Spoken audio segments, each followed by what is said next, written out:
to a really special guest that I'm super excited about. She's one of my best friends from high school, Jamie Stein.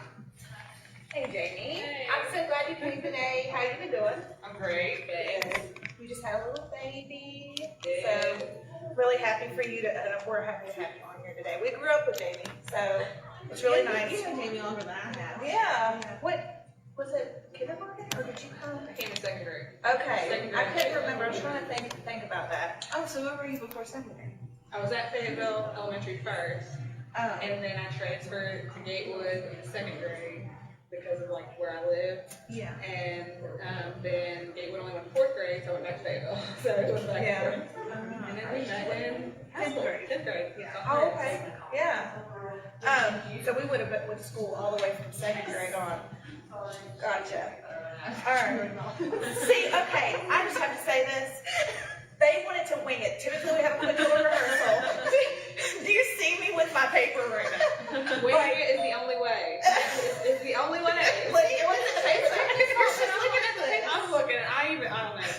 Because they My wanted to mind's wing not it. even on there, but I'm still looking at it. That's so funny. But yeah, we're a little off today because we wanted to wing it. But it's fine. We got this. Okay, so Jamie is here on Queenstown because she wanted to discuss the racial discrimination that she has felt living in a small rural town in southern West Virginia. Can you tell us a little bit about how you dealt with that over the years? It's been tough, but it's also like I can't by any means say that I've had the worst experience. I've had tough experiences, but nothing that's like a real world experience on a daily basis. I will say Fayetteville was actually a pretty good place to be. It's predominantly white. There was only 8 people of us. I didn't feel so much of the unsafeness, more as I encountered ignorance more so than That makes sense. a lot of aggression.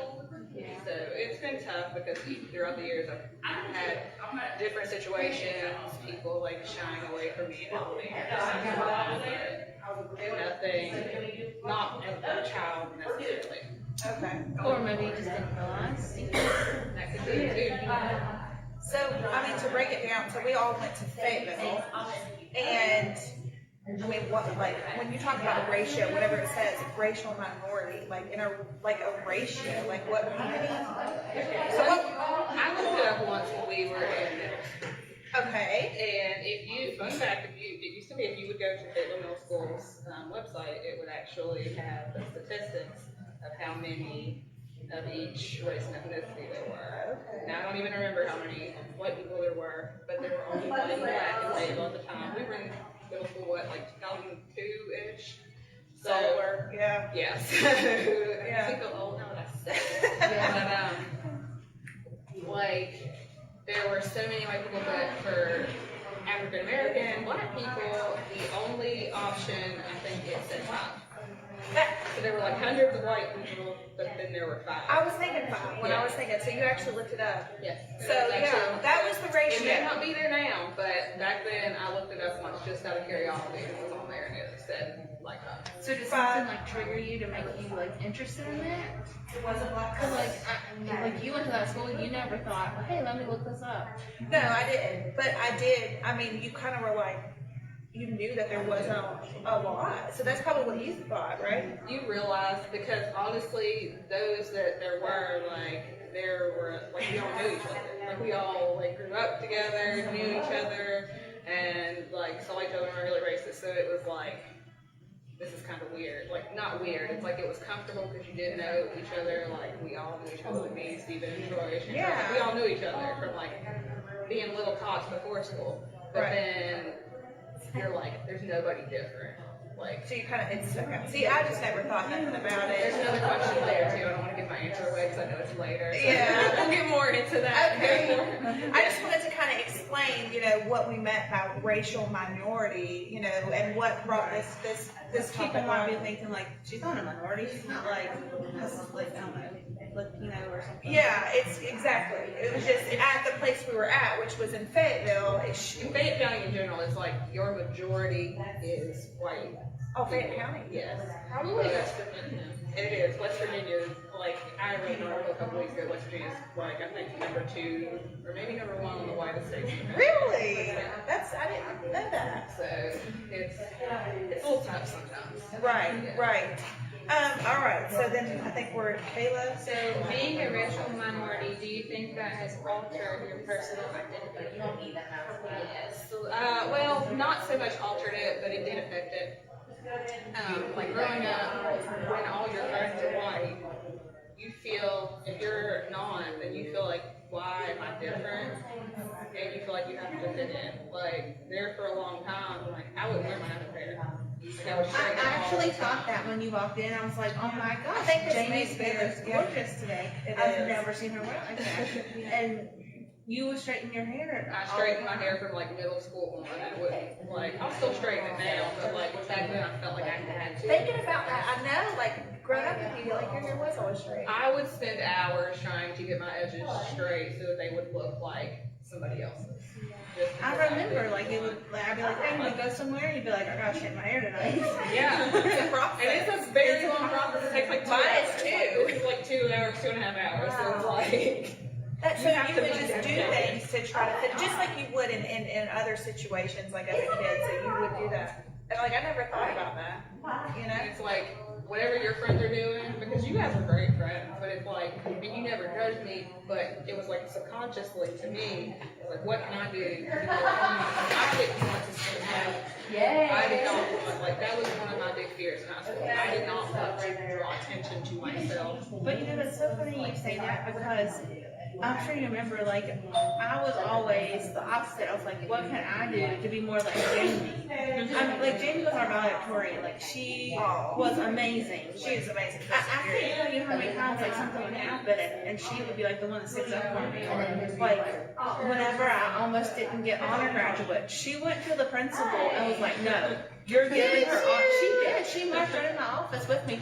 And I was crying because I was, like, 0.01 away from being an honor graduate. And she was like, no, she's too close. You're giving her that sash. And you did. That's amazing. You've always. So I never, like, it's funny you said that because it was always the opposite. Like, I always wanted to be Jamie. Wow. So it's just a subconscious thing that we kind of go through. We want to fit in. That's interesting. So how did your parents handle the difficulties you faced growing up? They were great, but like, they didn't, you could tell they didn't necessarily originally feel that they should have to do all these things to explain to me that I was different than other people, but they did. They like explained to me, and I said things like, unfortunately, every minority, especially after people, and especially today, has to have a conversation with their kids that you may experience racism, you may experience this, and you have to behave this way and that way. Like every minority, Black, Asian, Hispanic, they have to go through that conversation. But my parents were great. They were born in the 50s, so they went through segregation, integration, all that stuff. So like, they were happy because it wasn't the same thing as they go on, but they knew, okay, somebody might be mean to you, somebody might do this, and that doesn't make you a person, but you also can't speak that. They have that hard conversations with their kids that you wouldn't have to if you didn't put in that bracket or whatever. Yeah, because it's like you have to always say, like, even if you don't want to, you have to be like, okay, this may happen, and I don't want you to caught off guard by it. Yeah. That's all. You know, like as white children, we've never had to have a conversation like that. No. But I never experienced or even really knew what the word racism meant. And when I was in 7th grade, we were talking about Martin Luther King Jr. And we were doing like worksheets, and like we all filled out the worksheets, and then we each took turns like answering to what the question was. The question was, is there still racism today? And like this was like 2003 something. And I said no. Like I really did not think that there was. At that time, I was going to Oak Hill middle school, and there were still only a handful of Americans in that school too. And I never like thought anything. Like I never looked at them as like, oh, you know, that person's something's different from me, or just like we were all I never thought about it either. So I answered no, and I guess the teacher was just like taking up memories and stuff. But she was really mean to me and like screamed at me. I was like, of course there's no racism, and went on this huge tangent about it. But I just had never seen it. Like my parents never mentioned because of their color or skin. Yeah. I just really didn't think it existed. It's just an important topic that I think that we definitely need to teach our kids too. It needs to start at the kids so that we can to just be nice. Because it doesn't hurt that you don't know. Like, it doesn't hurt that you didn't know, or that you didn't understand, like, what it was like for me. But, even after today, you know a little bit more about what somebody might feel like, and just take that and teach it to somebody else, and then that is how you try to create a solution, not just continuing to be like, well, I'm not racist, so I'm not wrong. Right. So if you had been asked that question in seventh grade on a worksheet, what would you have said? I would have said yes, but that's because I had already had experiences with racism and aggression. Like, my parents, I'm gonna go back to that question. Like, my mom had to tell me, like, the first time that I said, Mom, don't put your hands in your pockets. And I understand. And it was like, don't put your hands in your pockets because they may think that you're stealing. So, and even as a little kid, I've been racially profiled before, and I remember it was bed was open. Even a little kid, like walking around with my mom, like I had people following me around to see if I had anything. How does that make you feel? It's terrible. Like, it makes you mad, it makes you sad. I bet you would just get super mad. Yeah, like, it makes you annoyed. And even as an adult, I've had it happen. And when it happens as an adult, like, I've reacted two ways. And one way was just got mad at them. Like, I didn't do anything. And the other way was, okay, I'm going to show you that I have a job, and I have a career, and I'm a nurse, and I can buy this, and I was like, bought all sorts of stuff that I didn't need. And that's not the answer. It's not the solution. But, Oh, so what would you tell somebody that's going through that? Like, how would you, like, what? I feel like I would, y'all know I got a temper anyway. I feel like that would really upset me. yeah, like, part of the reason I wanted to do this, because I kind of went back and forth if I wanted to do this or not. But I just hope maybe one younger kid may watch it and be like, yeah, I'm not learning. Like, I felt the same way. Like, I straightened my hair, or I avoided getting braids or anything because I was like nervous and scared. So I'll just say one because unfortunately it's not like there's anywhere in the country where it's not going to happen. Yeah. But you at least know that you're not alone, and that somebody else is how you're feeling and make it a good Because it's not even on you, really. It's on the person that's doing it. And it does start, like, it starts with your parents, because you don't pop a kid out and then they are racist. Reagan was never like, No. she would just play with, like me in middle school, like, I was the literally same didn't way. know anything, but it was like, we had read about segregation, and like, that's what we were covering, that's why the topic came up, but I was like, oh, that's so old, like, who does that? I don't think Ruby even notices color. Like, today she was playing with these little princess stickers, and there was like white ones and like Asian ones and black ones, and she pointed to the black ones and she's like, that's mommy. Like, But they don't, and that is proof that you don't see it, that it's taught. But if it would have been different, and we would have been taught, you don't play with them, blah, blah, blah, then it would be ingrained in us, and that's probably the people that are doing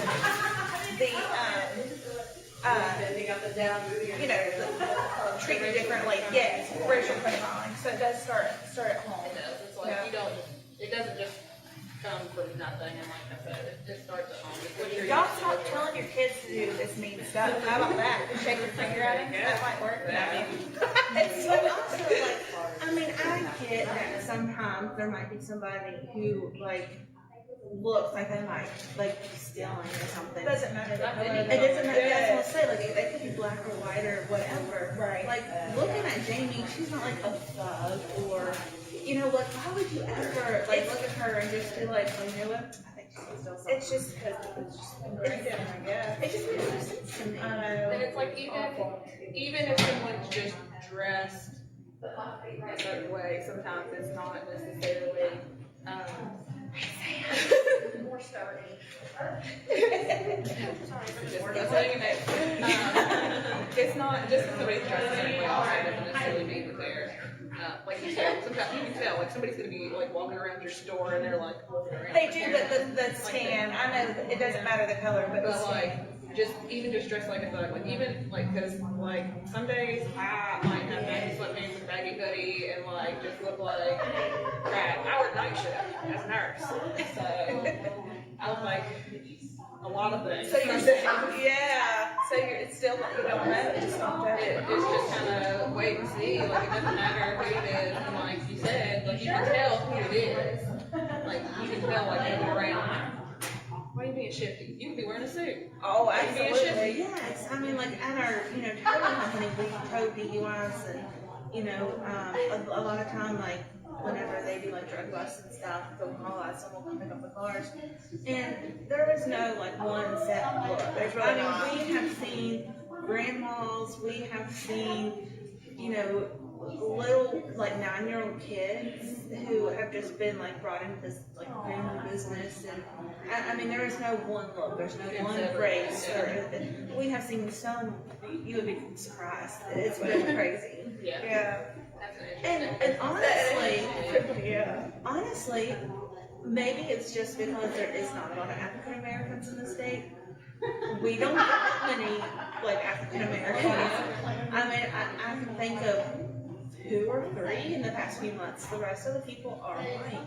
It's like when you look at the statistics, statistically speaking, all of this stuff that you're talking about, really people, but then sometimes since it is a minority, people are like, they did it. Yeah. That is so ignorant to me. Well, that's what you said. It wasn't necessarily aggression. It's just Necessarily ignorant. have a lot of experience with aggression, just a lot of ignorance. And sometimes it wasn't like harmful, like I don't want to say harmful, but sometimes it wasn't like intentional ignorance so much as just like a blissful ignorance. Like I don't see it, so I don't know, I don't care. Yeah, So, it's not affecting me. because unfortunately, even when we were in high school, like you said, like you had to like notice anything. It wouldn't always be like blatant. It might just be somebody like slipping up and saying something or being like, "I'm not racist. Jamie's my friend." And that's not kind of that. It doesn't. 1 and 2 don't equal. Yeah. It's just. So I'm interested to hear your question, your answer to Kayla's question. I think we have time for What's your first time text? It's okay. That's the fun one that everybody. I'm sorry. What was the first time you experienced racism? Unfortunately, the first time I experienced racism was my first day of kindergarten, which was traumatic for me anyway, because I didn't go to preschool, and I was a big crybaby.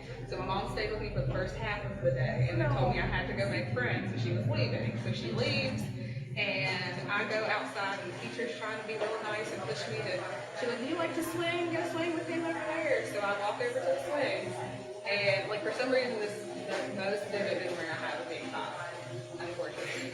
And I walk over to the swings. It's coming off the fridge. I was like, and I said, "Can I swing with you?" And this little boy tells me, "Nope, he's not allowed to play with niggers." And I didn't know what that was. I didn't even know what that was because my parents had told me, "No, stop." And so I cried the rest of the day and went home and was traumatized and didn't want to go back to school. I said I would just be done forever. And my mom asked me why, and I told her, and it was this big ordeal because my grandmother lived with us then, so it was like her, my mom, my dad, they were just like all upset. And it was like, how do we like make her go back?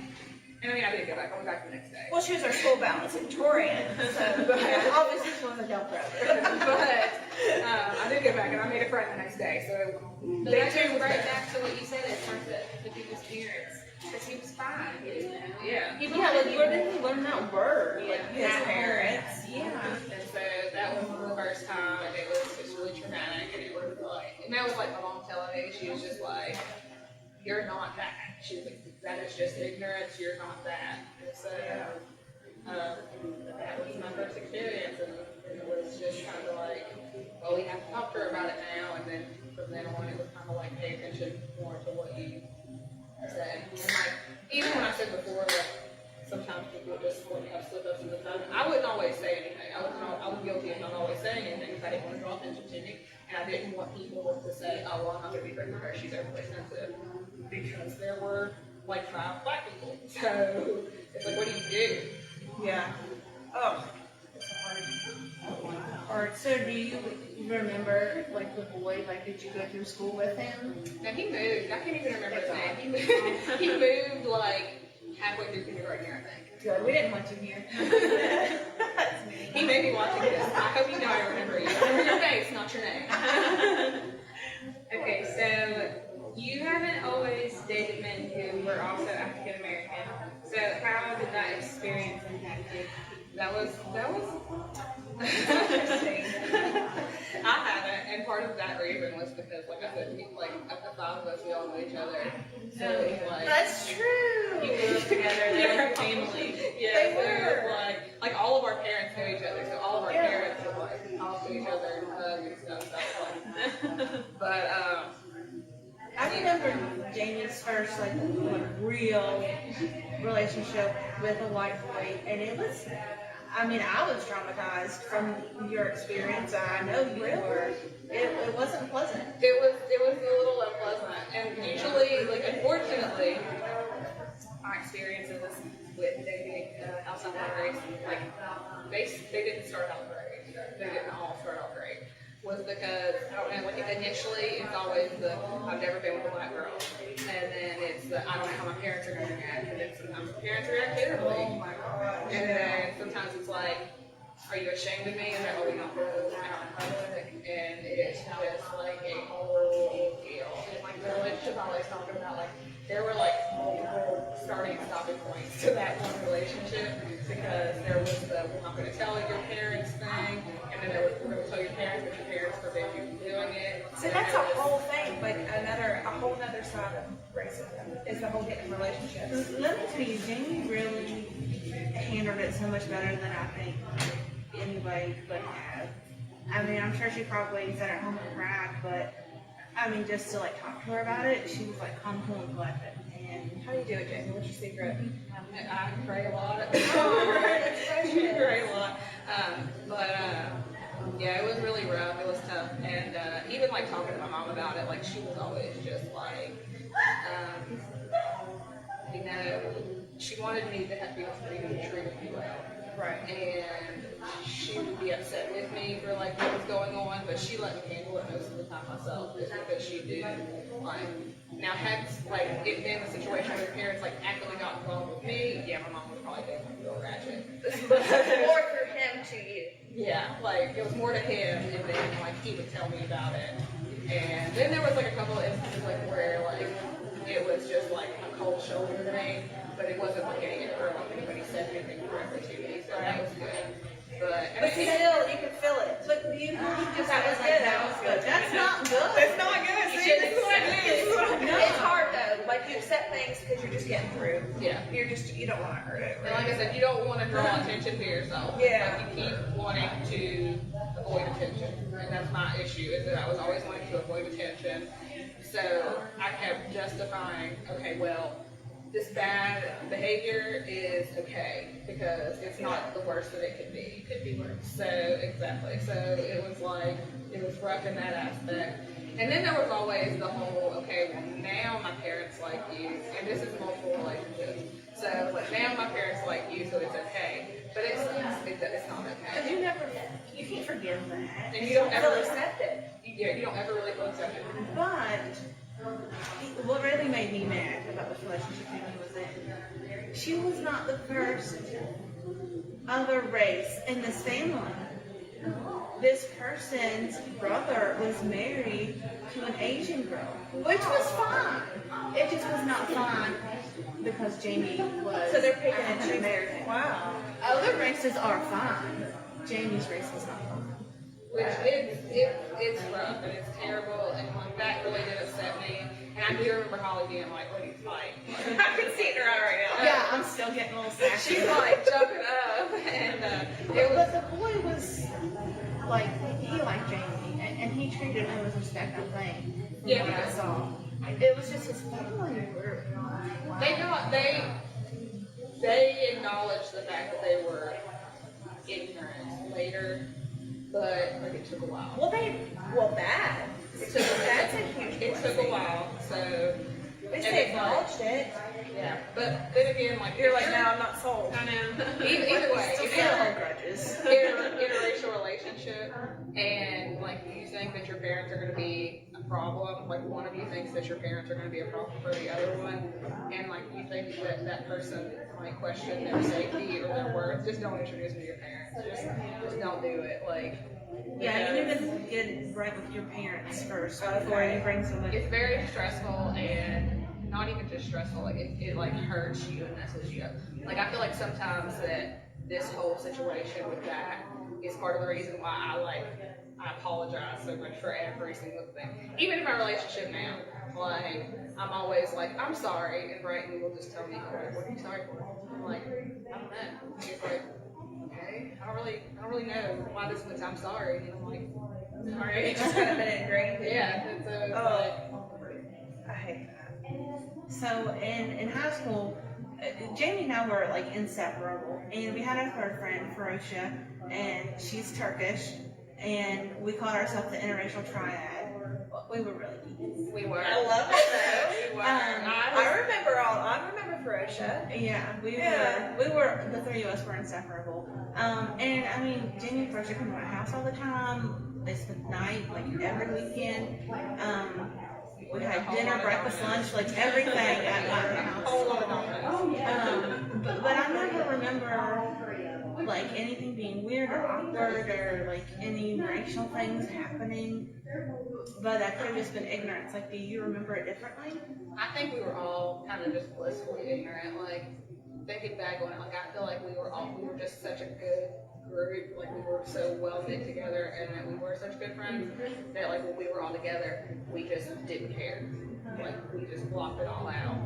So I think stuff probably happened. Like I feel like especially like I have experiences as a black person that like I felt like I'd included and everything like that. And I feel like it was probably worse for Ferocia then because she was the first person to understand. Like she was the first. She also couldn't even speak. She was very so and then she was the first non-black minority in Fayetteville. So it was really, I think it was probably worse on her. And I don't think she let us know as much of what was going on. But at the same time, I kind of feel like it's not, because I feel like people accept her race more than they accept your race. I don't know why, but it makes no sense to me. I think there's a lot of tension too, like especially now. Like it's just always been easier, I feel like, to play. Black people are stereotyped so much a lot that we're stereotyped to be violent or we're stereotyped to be aggressive and unreasonable. So people just fall into a stereotype. Like, okay, well, she looks like this, so she must be doing this, she must be doing this. And so I feel like that was a big issue there. Sometimes people don't less expecting of like our age. We have a whole lot of issues now. There's like a lot of issues now. Really? But even Ferocia lived here with her stepdad, who was a white man. And so when Jamie came to our house, it was still a white house. When we were at Ferocia's house, it still wasn't. I mean, it kind of was like when her mom was there. We would kind of get like a feel for another race and learn and stuff. But for the most part, Jamie and Ferocia were just at a bunch of white people's houses. Yeah, I'm actually thinking now, and I don't think I was like ever like a black family household. That was not my family. Like they're out of school. Also, I remember. No, one. I was remember sophomore year when our flight party. Yeah, sophomore. Where'd we go? I don't know. Oh yes, we got paintball. We got paintball. I didn't go to that. Yeah. So your experiences from, you don't have any experiences in a science house, but being in like white households, I mean, I do now. do you think that like we ever did anything that, like obviously we weren't racist because we love you, but did we ever do anything that was like borderline that we just didn't know? I don't, like off the top of my head, I can't really think of anything. I don't think so. Like, since we thought of this topic, I've thought hard. I was like, did my dad do something? Did Heather or Thomas do something? Oh, okay. Because there was that one guy that wasn't your fault. Remember that? Remember that time? No, it was when it was a whole thing, and it was something Thomas did. Right. That he called me. Oh, yes. My dad flipped. He called Jamie a terrible word. And my dad, Not even the one you're thinking of. he got in a lot of trouble. But, like, he's married to a black girl. Saw that. Saw that. Saw that. She remembers. I remember. And it's like everybody goes through different phases of life. So Yeah. I can't And sometimes judge That's people. true. Sometimes people are educated later in life. And like you grow up, like I can't say, like even the kids in kindergarten, I can't say he's not married to a black lady with 12 black kids. I don't know. But Well, when he did it, he was just being mean. Like, Yeah. he wasn't He was out of necessarily anger. being racist. Yeah. He was just being a jerk. yeah, and people grow, they change. So it's not like, oh, you were racist one time, so you're doomed and condemned for life. Right. And I like that. the whole purpose of this segment is because when you think that you've done something, then you can learn and change and help to improve the situation. Like you don't have to just always be. You can unlearn behaviors. Yeah. I like that. Say it again. That was a hard one. I was about to repeat it. I messed it up. Willfully ignorant. Yeah. Like, you don't always have to be like that. I mean, you can grow and change. I like that a lot. I think we're at my question. Black Lives Matter is a very important social issue that has been talked about a lot in the media, now more than ever. As not only a young, beautiful woman, but additionally as an African American woman, how do you feel in regards to your safety? I mean, I feel, so this is a tough question because, like, currently myself, I feel fine. I feel good. But when I say I feel fine, I don't mean that I feel like there's no issues here. Like, I feel it's definitely a larger problem for black males. But there are black people, like Black Lives Matter movement, so who have been unjustly experienced police brutality and things like that. Breonna Thomas. Yeah. That's been one that's really, like, upset me a lot. So, well, she was in her house and she was sleeping, and police had a warrant, but they had the wrong apartment. So they went to the wrong apartment. That I did hear that. Okay. And so there's just like so many issues that black women aren't safe.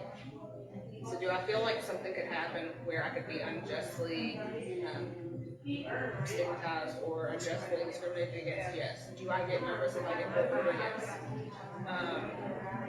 And not just because, like, I don't fear the police. The police are our friends. But do I fear because of my skin color? Unfortunately. So, your sister, who is your full-blooded sister, who is not half, whatever, is just a lot lighter than you are. And she has been profiled as white several times. There are a lot of black people, if you're light enough, you're considered white passing. And sometimes those white passing individuals, like, they are profiled as white, so they may be treated differently. So in that And your sister situation, has, like, sadly, it's a good thing. Like, it's how. but there's like situations where it could have been, if my sister and I were together, then like maybe they profiled her differently than if we were sisters because she looks lighter and I'm a little bit darker. So it's Do you know this? Yeah. she went to school with your brother. Yeah, I remember. Yeah. Oh, yeah. It's just Fayette County. It is. We Yeah. know everybody. It's a small town. You Somebody gotta love watching it. this is probably like, yes. Yeah. So, Okay, so you have a baby boy who's African American. How do you feel about him growing up in the world, and what do you plan to teach him about safety? so Whenever I wrote that question, how do you plan to teach him about safety? I hadn't thought about the fact that your parents probably, like, did that. conversation. Yeah. Yeah, I never thought about that, actually. Well, I mean, like I said earlier, I pray a lot, and that's what gets me through every day, because if not, I would probably just lock us in the apartment and never leave.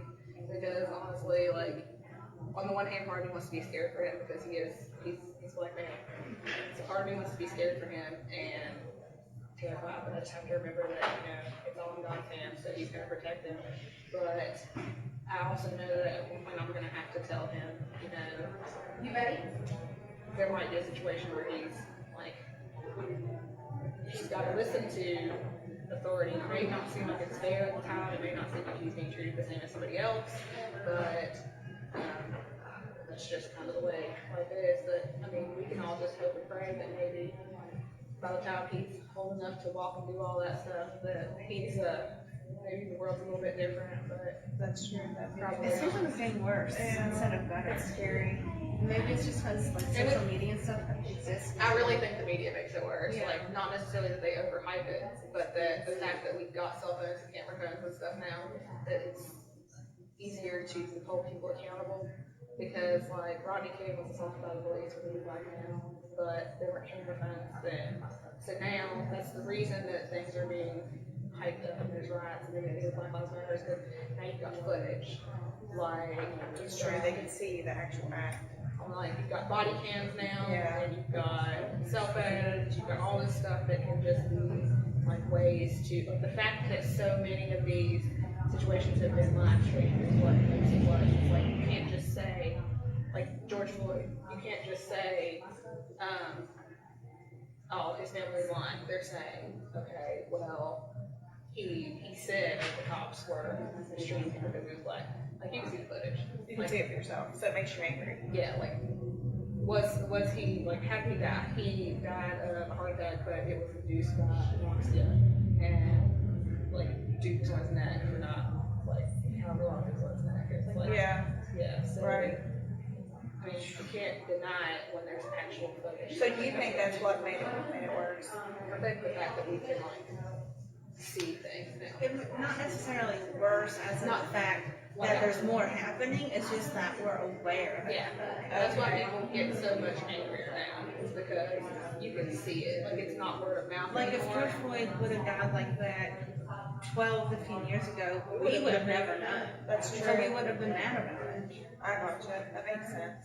So it's like that the availability of being able to visualize it makes it just makes it to where, like, for example, 12, 15 years ago, if we'd been in the same situation, we'd all been the same age. If you didn't have the ability to see all this stuff and see riots and stuff going on, would we have this segment right now? Like, would you really need me to come on the show? Right, because we wouldn't know about it. That's a Exactly. good point. Especially here because they're, you know, We haven't had they're such issues a here, yeah. Yeah, they're such a minority. But, you know, fun fact, hey, police officers do not wear body cams. Learned that after they killed my dog. Did not know that. Yeah. So it's like, what are you gonna do? Well, I think it's an important topic regardless of what's going on in the world. I mean, I think it just needs to basically start at home with your children. Teach your children to be loving and kind and you know, even like we had said, something was said out of anger, watch what you're saying. Because those words stick with people. And, you know, so, is that all the questions? I think so. Thank you so much for coming today. Yeah. You don't even know like how much you meant to me in high school and even now. And having you here means a lot to me. Yes, we love you. And I know Jamie got me through some stuff. She got me through some stuff. She's an amazing person. Yes. So now that was the hard stuff. Now we get to have the fun stuff, which is, We're gonna lighten it up a little. we're gonna lighten it up. This is the highlight. So we picked out some of our different purses. We've got a variety of purses here. This is just 4 of them. But, and I'm kind of showcasing the MK. What you think, Jamie? I like the I actually thought, when I was picking things out, I was thinking Jamie, whatever. Just because, not because I'm trying to take your money or anything. I mean, but I don't know. I've known Jamie for a long time too. She's an amazing person. I was thinking, we were excited to have her on here, but isn't that gorgeous? Yes, it is. And my favorite color is the pink. It's like great. Yes! And inside too, it has a crossbody strap. So yeah, and then we've got the backpack. I'll just show you guys. We can kind of like check them out. And The then interior of this is good. it's nice. You got pockets. It's got all kinds of pockets. And it's only $70. Ooh, these, yeah. These are 70, and these are 95. See? And it does the whole thing. Throw it on there. So you just do the crossbody thing. You can do it like that. And then, favorite little mashup. Pink right here, You though. see, you need that. And then you've got the different compartments inside, or you can carry it like so.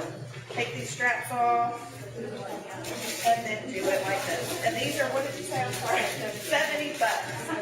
And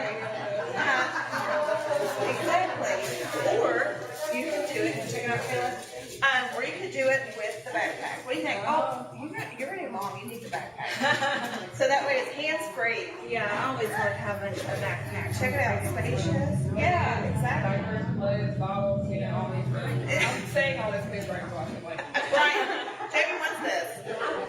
But yeah, oh, I don't even know the trap. See? Check it out. Yeah?